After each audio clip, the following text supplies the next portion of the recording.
He has inspired me. He's inspired millions of people. I love the way that he challenged Hillary Clinton the way that he did. I'm still hoping that the Barack Obama that I see in the White House is going to be different from the Barack Obama I've seen in the campaign. The Barack Obama I've seen in the campaign has been an individual who has flip-flopped on multiple occasions. He has let go of the liberal agenda that got him the Democratic nomination. He has said things to the black community that I personally consider to be insulting and degrading. The implication that black men don't know how to be fathers, it bothers me a lot because I know a lot of black men who do. So my hope is that this is all pandering, this is all so you can get into the White House.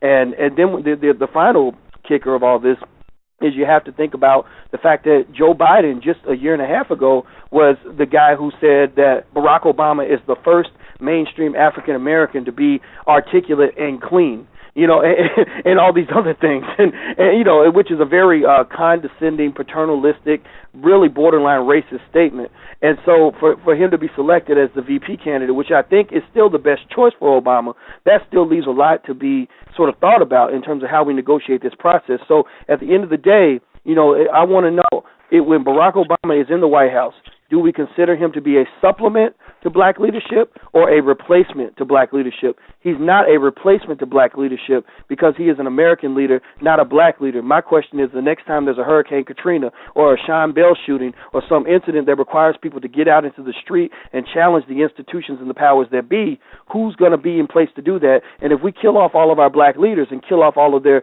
support and undermine them completely and allow the media to do that, then what will happen is we'll get a president with a black face and we'll lose everything else as a result of that. True. I understand that. I want to toss the bar to Bill and Ebony. Do you have any additional comments reference to? Yeah, most definitely. As a writer-journalist, I've been an admirer of yours, Dr. Watkins, your political and cultural commentary, particularly in this very historic year. And I welcome the chance to drop a few questions on you, particularly about Obama. The Democratic National Convention begins tomorrow, and we're less than 70 days from the general election. As you just mentioned, you've caught some flack in some quarters for some of your critiques about the Barack Obama, particularly his decision not to attend the 40th anniversary of Martin Luther King's assassination, also for basically throwing Reverend Wright under the bus, again out of fear of alienating white voters. Last spring on your website, Your Black World, you said that you honestly didn't feel that Obama was going to be elected president.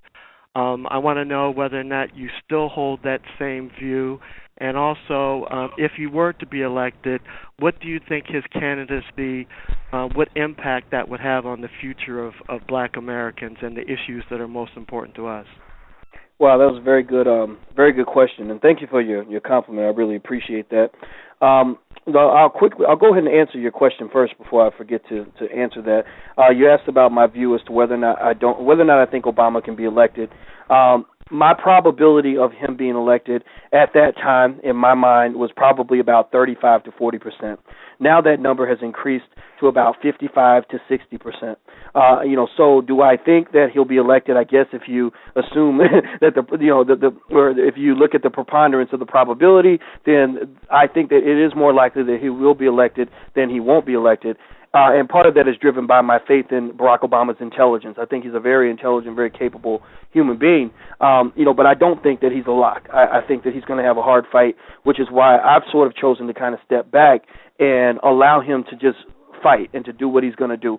Now when it comes to challenging Barack Obama, or not even really challenging him, really challenging what's going on in this election, my goal is not to get on the Obama mania bandwagon. My goal is to engage in critical analysis. And critical analysis, in my opinion, is something where nothing is 100% black or 100% white.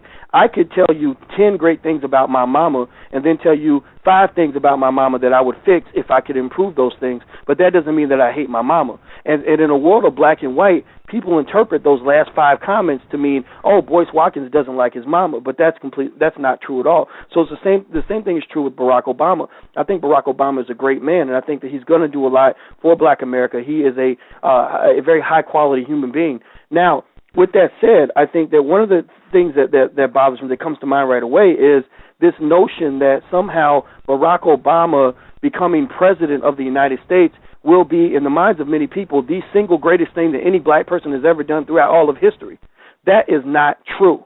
In my opinion, this notion that somehow climbing to the top of predominantly white institutions somehow makes us better people is incredibly problematic, because one of the things that integration did to us as black people is it moved us away from our desire to build institutions that have perspectives that relate to us and help us, that can connect to our culture.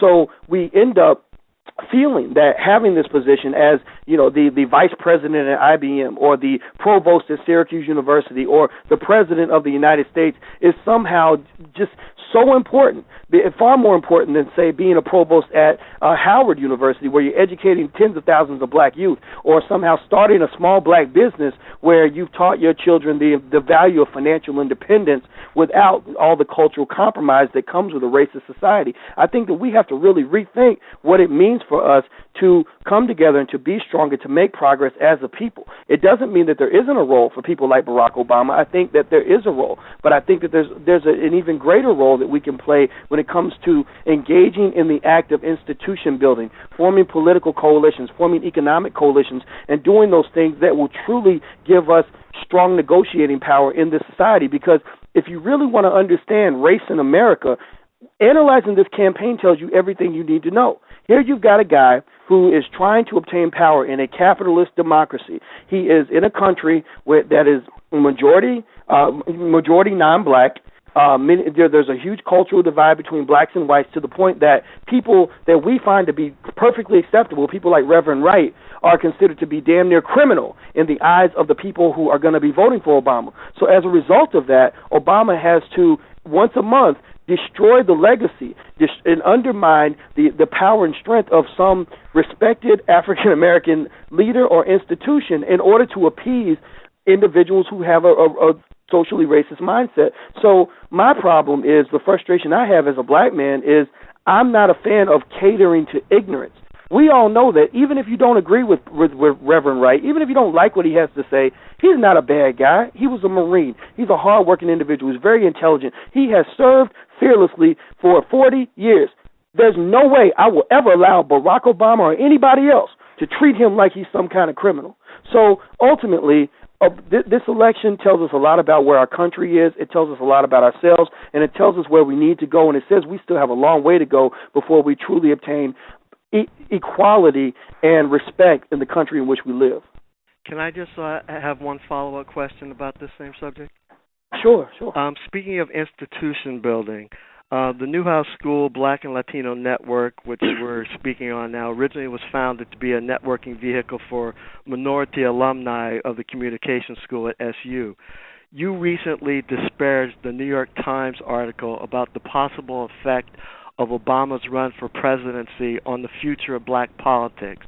That article kind of suggested that because of Barack's popularity and his influence, that traditional black leadership might go by the wayside. In making that comment, you said that you were not fond of non-black publications and media influencing the direction of black leadership in America. And you said that this was just another example of why African Americans have to own and patronize our own media outlets. So speaking of Newhouse, what does this say to you about the importance of increasing the number of minorities at communication schools like Newhouse, and what their role will be in the future for black America? Okay, to answer that question, and that's a great question. that really makes me think a lot. I work a lot with young black students out of Newhouse, and usually it's because they seek me out. It's not that I wouldn't work with the white students from Newhouse, but they honestly don't seek me out. I work with whatever student comes into my office, and as long as they're going to be responsible